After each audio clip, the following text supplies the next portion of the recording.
Hello, everyone. What are we starting with, the meditation or the talk? Let's start. Pulling up your PowerPoint right now. Let's start with the talk. Okay. It's not on the PowerPoint, but I promised that I would get back to you about the last talk I did, which was Finding the Wellspring of Love. And I ask you all to take the challenge to spend 20 minutes a day over the last month. You actually had about 35 days to do 30 days, to spend 20 minutes a day quieting yourself and waiting on Source. And I know some of you in the room took that challenge. You signed up, and I sent you an email a few days ago. And I asked if anyone was willing to share anything that they experienced from that challenge. So, anyone care to share? Debbie. Well, with my experience, I was already doing a morning meditation for as much time as Spirit wanted me to donate to that. Sometimes it could be 45 minutes, sometimes it was an hour and 10 minutes. There's no time limit, but doing this and applying more intention, I guess, I feel like I've gotten to a deeper level of just, sometimes there's just no words to put on that. It's more of an emotion and a feeling, but it brought me to just a deeper level of consciousness and just tranquility, I guess, is the only word I can put on it. Beautiful. So thank you for it. Thank you for that. It's a wonderful practice, and I'm going to continue doing that.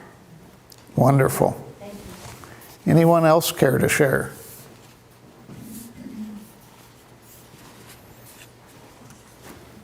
Yes, Christina. I also have a daily practice, and I would echo exactly what Debbie said. Reverend Torrey used to call it a quickening.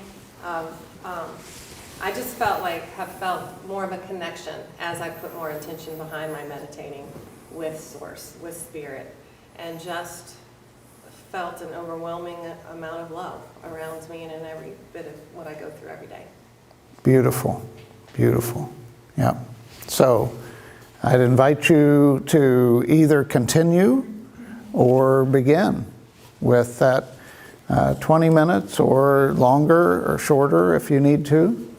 I actually hit right at 30 in my practice, and for me, part of the product or the outcome is this talk today. Some of this information came to me during my meditation. I also had an experience that I could only describe as kind of a Kundalini energy. I don't know those of you that do yoga, but it just felt like this influx of love into my physical being, and just, kind of made me shiver. So not every time, sometimes I had to work extra to fight my mind to quiet it down, but it seemed to come more frequently. So I'd recommend it to all of you to try it out and see, or to continue and let it deepen. So today I want to talk to you about our vessels. We each are a vessel. We're each a container that we get to decide what to pour into, what to take out of, how to manage our vessels. And so I want to talk about the fact that each one of us is wonderfully and fearfully made. We are created as beautiful beings, as expressions of the God energy, of the love energy. And so as that type of creation, it's our responsibility to honor that vessel and to protect it and to use it wisely. Whoops. So the background of this talk is about quantum physics and systems theory. Quantum physics tells us that everything is energy. Everything. That everything that we've ever seen in the world is created out of energy. Systems theory is a different type of theory that many of us don't have as much familiarity with, but we consider any kind of living organism to be an open system. There's inputs from outside of the system, there's outputs from the system. And so, you know, as long as we're alive, one of the ways that we can tell that we're alive is we're inputting our breath, bringing our breath in, and exhaling is a way for output. So when we are alive, we are an open system, meaning that there are energies coming in, there are energies leaving us. And so this collection of what you would call you, what you identify as you, is just a collection of energy that, you know, it's often kind of confusing about all the different aspects of this very intricate system that that's been created and that we say is us. So when we look at energy coming into the system that you identify as you, the energy that comes from without the system into your system has an interaction. There's no energy that comes into your system that does not interact with what's in your system. So let me give you an example, pretty simple example. Most of you that have heard my talks before know that what one of my favorite foods is. Well, I'm going to input into your system the label for that food and notice your reaction. Pizza. All right? Everybody has a reaction to pizza, right? Some people like it, some people don't. Some people, when they see the word pizza, it creates an image in your mind. For some of us, like me, I love pizza, so I just see the word and start salivating. Right? Pizza's good. I like pizza. So that's one input into your system that I just put into your system, and it interacted with all of your experiences of pizza, the level of hunger that you have right now, your thoughts about where you would get good pizza, all of that's interacting right now, just with that 5-letter word. Now, that's one type of input. If I do another type of input, visual, that's going to engage a whole nother part of your brain, right? So I know that for Christine, this would be a really attractive piece of pizza because she likes cheese pizza. I don't like pizza that simple. I'll eat it if I need to, but you know, I like the more complicated combinations. So this one wouldn't react to my system in the same way that it would react to her system. So we all have inputs all the time that interact with our system in this open system. So how do we get a handle on this complex interaction stuff that's going on all the time? We're always getting input, we're always having interactions, we're always having output. Well, one way that seems to simplify it for me is to look at this collection of energy that I call me, or your collection of energy, is to break it into 4 different categories. They're artificial because they all interact and they're hard to divide up. But let's just use a microscope for a minute and put them into different categories, and then we'll pull back and look at the whole scene again. So we have a physical energy body that is, you know, the boundary is your skin, and we're all pretty familiar with that. In this system, we also have an emotional energy body, a part of our collection of energy that responds to outside stimuli or inside stimuli. And then we have an intellectual energy body. That's our thoughts and our ideas and the way we process things, our rational brain. And then I believe we have a spiritual energy body. And that's where our beliefs reside and where we make meaning of the world. And so each of those energy bodies are part of a collective of you, of who you are. And they interact with each other. So a visual, this is from my new book that's hopefully going to be out this year. Physical energy body, emotional energy body, intellectual energy body, and spiritual energy body. This is a visual that, from my perspective, when we're in balance, the energy bodies are about those different sizes. So our spiritual energy body, when we're in balance, is the largest. Our intellectual is a little smaller. Our emotional is a little smaller. And our physical is the physical body that we have. So let's examine those just a little bit closer. Let's first talk about our physical energy body. The wonderful thing about living in today's age is we've done so much research on all kinds of stuff, particularly the human body. We know a whole lot more about the human body than we knew 100 years ago. One of the things we know about the human body is we're learning what's called the pleasure cascade circuit. There's several parts of our brain that interact together to give us a sense of pleasure. And the one that I put up here is the nucleus accumbens, but that's one of like 5 or 6 different parts of our brain that work together to create a sense of pleasure or a sense of pain.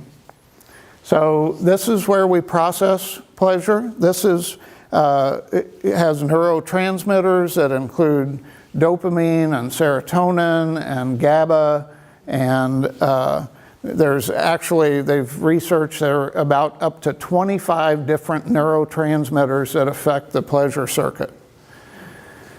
So this is critical to our existence, because imagine how you would have to manage your life if you never got hungry. Because that's part of the pleasure circuit. It activates our sense of needing food, our sense of needing water, our sense of being cold or hot. It helps us to stay alive. So it's essential to our well-being to have this pleasure circuit. So the second energy body, the emotional energy body, is in part driven by a particular part of the midbrain called the amygdala. And there's a common phrase called an amygdala hijack. And I will guarantee you that everybody in this room has had an amygdala hijack. That's where your emotions take over and your rational brain shuts down and you just react to whatever that input is with your emotional brain. Anybody not have that experience? Okay, I put my hand up, but I've had it. Yeah, I have it quite often. So this part of our brain is what keeps us out of danger, what keeps us safe. And so it is not just physical danger.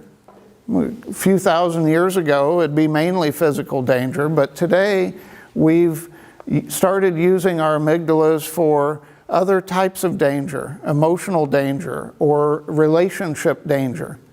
This is the part of your brain that activates when somebody's unfaithful to you, or something's happened that is not that is not what you expect to happen in the world. So your amygdala gets hijacked, and your body releases all of these different hormones, cortisol, adrenaline, norepinephrine, all of these different chemicals will activate your body and go into fight or flight. So that's the emotional part of our brain, or our energy body. Next, we have the intellectual energy body. That's mainly driven by the cerebral cortex, the part of our brain that sits on top of our midbrain and brain stem. This is where our thinking occurs, where our rational brain is. This is also the locus on one of the temporal sides is our social brain. So we can look at people and I can look at you all and see, okay, well, a couple of you are interested, a couple of you are kind of falling asleep. You know, that's my social brain analyzing input, right? The visual input. So the intellectual part of our brain is what processes all of the information. And so lastly, we have the spiritual energy body. My belief is that the heart is the center of our spiritual energy body. It's not located in our head at all. Our head does a lot of work for a lot of good to keep us safe and fed and all of that. But it's really our heart that has that connection to source, where we get meaning in the world. And the research has shown that our hearts have an electromagnetic field 10 times greater than our brain. And so we can sense all kinds of things with our heart. So that's kind of the overlay of the four energy bodies. Let's talk a little bit about how they interact. Anybody had their physical energy body take over their decision making? Yeah, most of us have, yeah. So let me give you an example. Yesterday I had this beautiful Reiki training, Reiki level 2 training. I left the training feeling wonderful and connected and balanced. And on my way home, I started thinking, well, what am I going to have for dinner? Right? And so I got home and I didn't want to stop. I didn't want to take the time to stop at the grocery store. So I pulled out some chicken wings from Costco and heated those up. I thought, well, that sounds good. My physical body was taking over my decision making. I already knew this bag was almost empty. I already knew that I wasn't really crazy about these wings. But I got into my mind that that's what I wanted. And after I ate them, oh man, I felt horrible.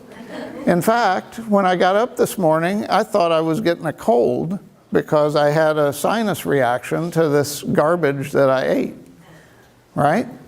So my physical energy body took over and made a decision that my consciousness should have said, no, that's not a good idea, right? So we've all done that. And we can give examples of the emotional energy body taking over, the intellectual energy body taking over. You know, all three of those take us down a wrong path. So if we could sit together and talk about it, then I'm sure that each of you could give an example of how your lower vibration or more dense energy bodies sometimes take over and make your decisions for you. And what I'd like to propose is that we have been designed by the creative force of the universe to have our consciousness be in charge of our vessel. Our consciousness is the part of us that's supposed to be in charge, that's supposed to be calling the shots, making the decisions. And there's two different aspects of this consciousness in charge that I want to talk briefly about. First of all, our consciousness when we're functioning properly is a gatekeeper. Our consciousness decides whether or not to take in energy, whether it's physical energy, emotional energy, intellectual energy. We get our consciousness as gatekeeper saying, no, I'm not going to do that. For example, many of my friends are really focusing on their food intake and what they're taking into their body. In fact, one of my friends says, if I look at a box and it has something I can't pronounce as an ingredient, I don't eat it, right? That's a great kind of, bottom line to use. So their consciousness then becomes the gatekeeper for what comes into our body. And we can do that emotionally, we can do that intellectually. Just say, I'm not going to entertain that. The other aspect of our consciousness in charge is as the janitor. We all need a janitor. At least I do. Maybe you guys don't, but I need a janitor that when I find something in my energetic body that is no longer useful for me, I need them to sweep it up and get it out, right? To move it on out. So when our consciousness is working as it should, we have our consciousness being the gatekeeper to not allow lower vibration energy in, and as janitor to clear out anything that either came in real recently, or something that's been there for a long time. You can still clean that out. So let's look at how our consciousness can be a gatekeeper and a janitor in each of our energy bodies. So in our physical energy body, consciousness as gatekeeper helps me choose what I eat or drink, or what physical experiences I allow my body to have, right? Consciousness as janitor in our physical body helps to clear any toxins. Part of my process this morning, I'm feeling incredibly better than I felt when I got up this morning. Part of it was using my consciousness to assess what got off. Why am I feeling so lousy? And, I helped clear it out. It's gone. So any limitations on physical potential you can clear out with your consciousness. It may be that you've decided that you want to run, but you don't think you're a good runner. That's a consciousness as janitor to clear it out and make that happen for yourself. So then the emotional energy body, consciousness as gatekeeper, regulates the frequency and intensity of emotional input into my system. So as many of you know, I'm a psychotherapist and do spirituality work. I've got to regulate sometimes the intensity of the input that I get from my clients. I do co-parenting work, so I don't know why I signed up for this, but I get judges that put in their order that the husband and wife are supposed to come to me to learn to get along for their kids during a divorce. And let me tell you, that's intense work.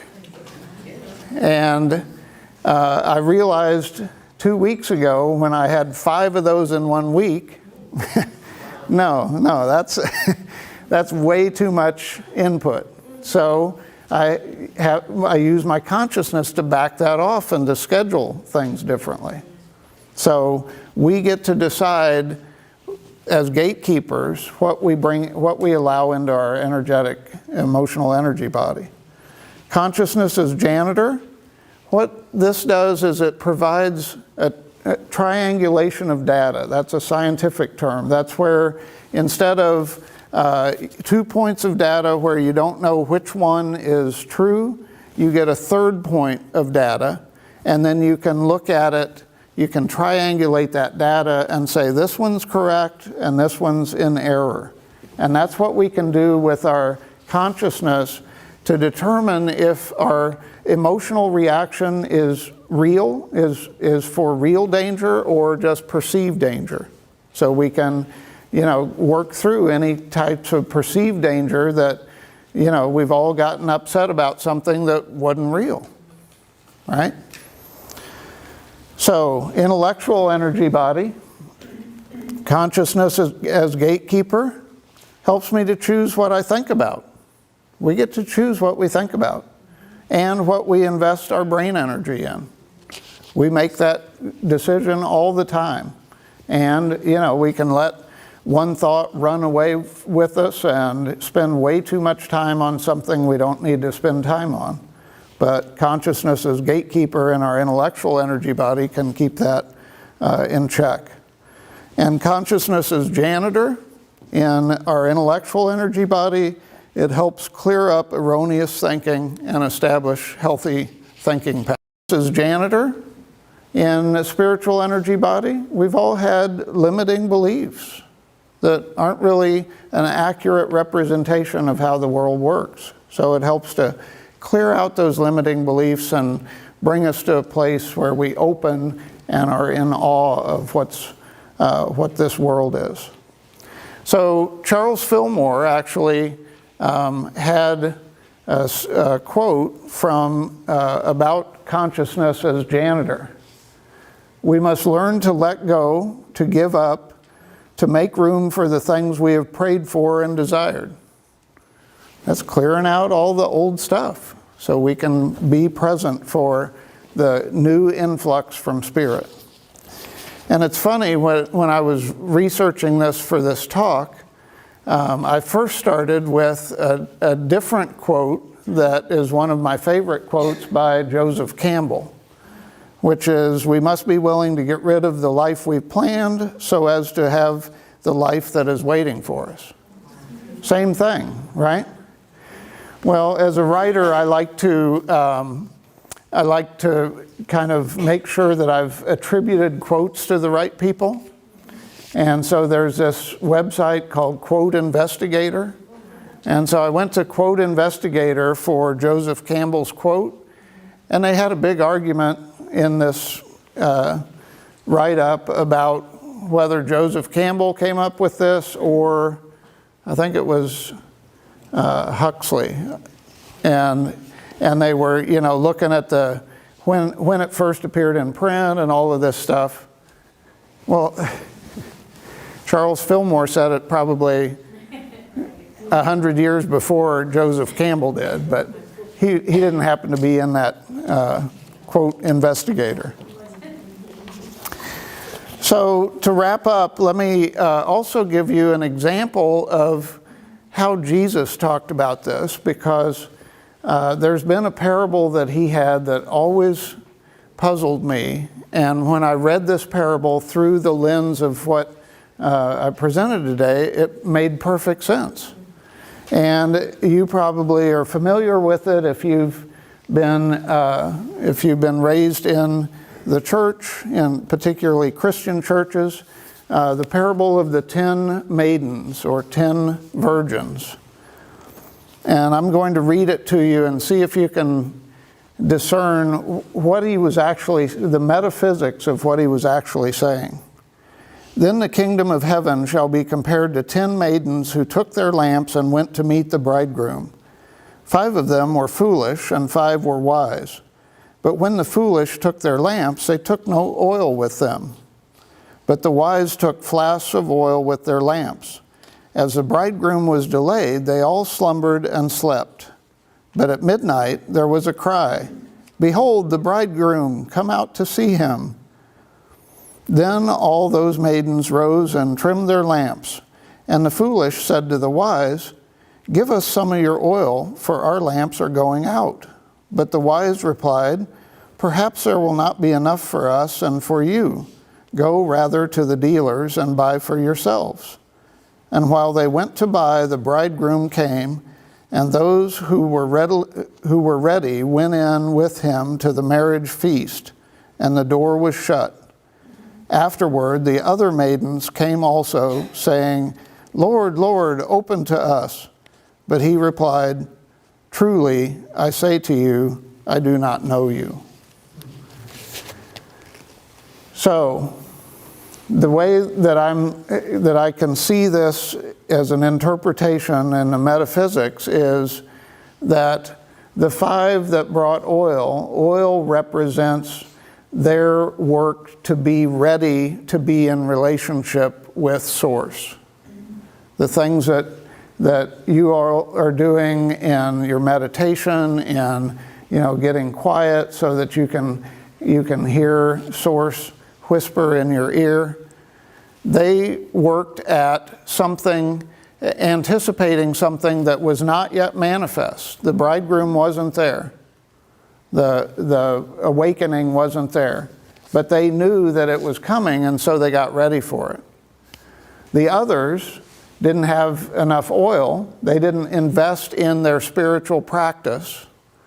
And so when the awakening came, that's the bridegroom coming, and the party began, the marriage feast, that sense of peace that passes all understanding, they were locked out.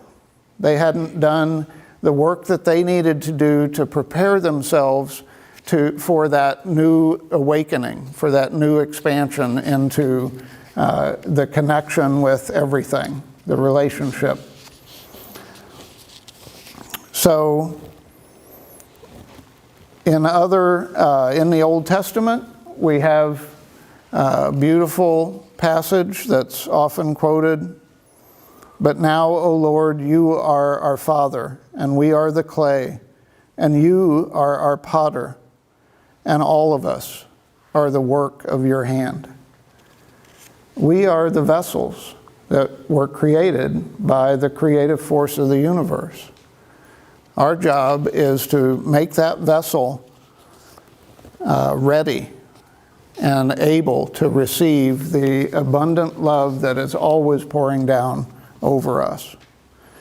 And as one of my favorite poets would put it, Rumi,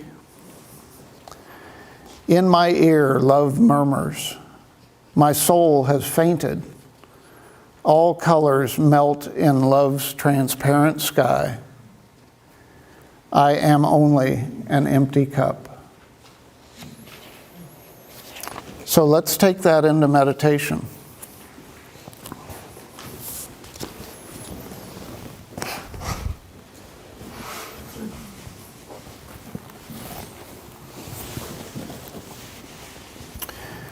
So I'd invite you to get comfortable in your seats. Either close your eyes or soften your gaze. Check in with your physical body and make sure it's in a comfortable place to maintain its posture where it is now.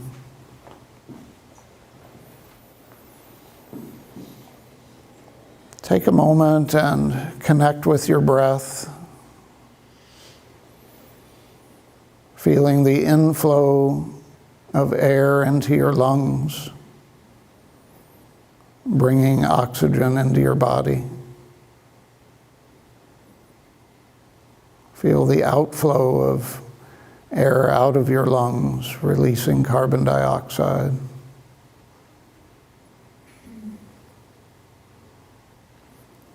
And as we grow quiet, I'd like for you to imagine with me sitting in front of you as a vessel.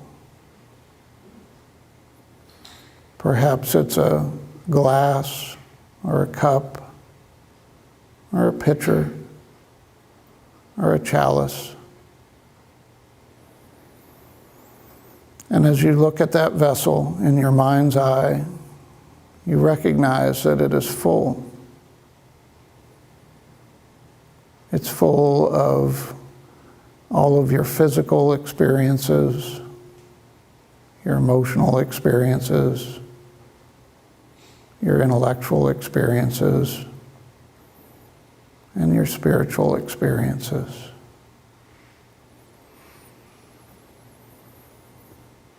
I'd invite you to reach out in your mind's eye and pick up the vessel. And as you hold the vessel in your hand, tip it over a little bit and pour out all of your physical experiences in the last week, the last month, the last year, throughout your lifetime, allowing those experiences to drop to the ground and be absorbed by the earth, to be recycled. And now tip the vessel a little bit more and pour out your emotional experiences in the last week, the last month, the last year, for your entire lifetime. Allowing those experiences to pour out onto the ground and be recycled. And now tip the cup even more, pouring out all of your intellectual experiences. The last week, the last month, the last year, your entire lifetime. Allowing them to be recycled into the earth. And now tip the vessel all the way over, pouring out everything else that's in the vessel. All of your spiritual experiences, good or bad, ones you liked, ones that scared you. Letting them all flow out and be recycled into the earth until the last drop drops out of your vessel. And now set the vessel back on the surface that it was setting on. And wait. Wait for Spirit to fill your vessel.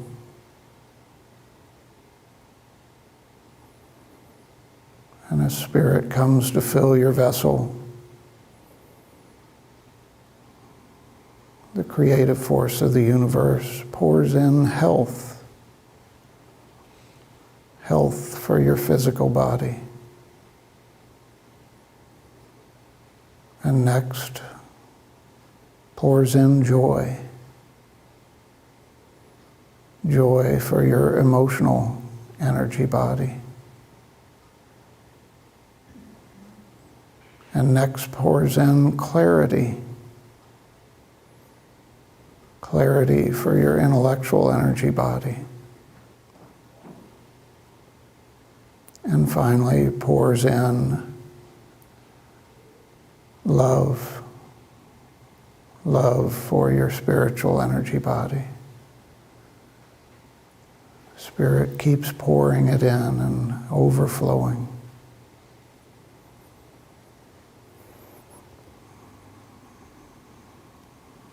And now pick up the vessel. As you bring it close to you, you look down and see that health, joy, clarity, and love are all mixed together, intermingled. Bring the vessel to your lips and pour it down, drinking down health, joy, clarity, and love. And when you've emptied the vessel, set it back on the surface. And then turn your attention inward, feeling inside of you the radiating essence of health, joy, clarity, and love. Allowing it to expand, encompassing your whole being, all the parts of you,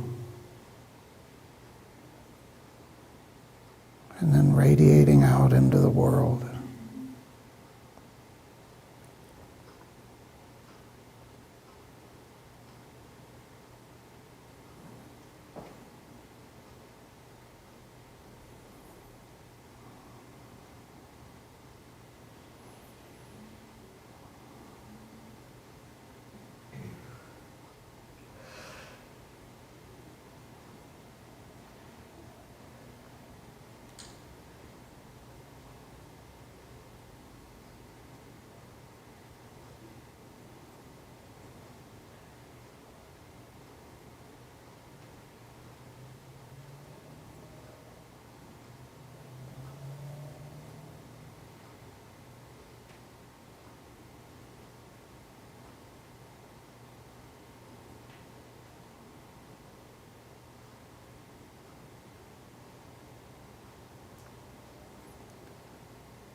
And now, as you feel the essence of health, joy, clarity, and love in the core of your being and radiating out into the world, I'd invite you to gently re-engage your physical senses, your sense of hearing, sense of smell, sense of touch, sense of taste, and finally your sense of sight. Gently opening your eyes, seeing the world through these beautiful, beautiful qualities of spirit.